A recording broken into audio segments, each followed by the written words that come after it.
Hello, my name is Taylor Brook. I'm a composer based in British Columbia, Canada.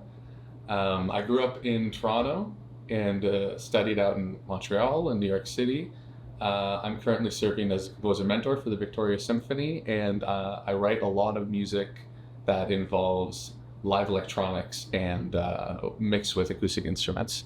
But this piece that I'll be talking about today, the Vinetan Songs, is a pure acoustic string quartet that I wrote for Quatuor Bozzini.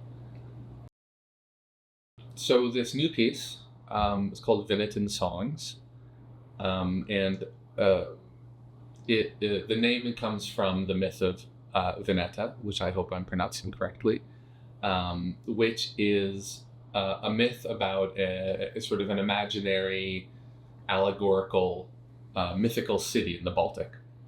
And it's sort of appeared in different poems and stories and myths since the 10th century.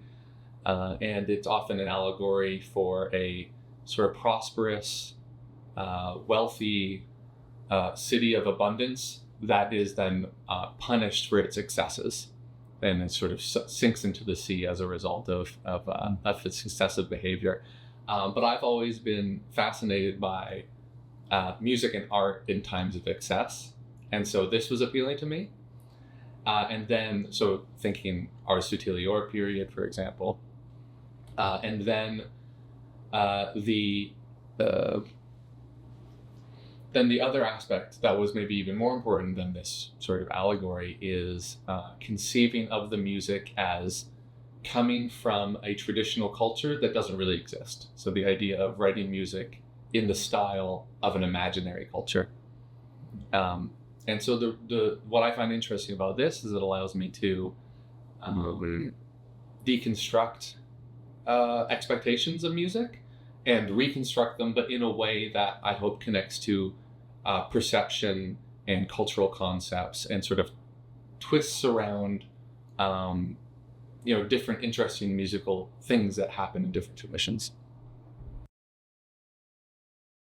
So I actually worked with Soundstream for the first time, and I think it was 2007 when Soundstream put on a Stimmung concert, and I was a young student composer, undergrad at the time, and I wrote a piece called Knowledge Believes Memory that set a little bit of Faulkner text. But much more recently, I was involved in the Goldberg Variations project that Soundstream put on, and I was very lucky to be commissioned to write new variations on Bach's variations, where I did kind of sometimes almost humorous kind of microtonal rewritings and reimaginings of the variations.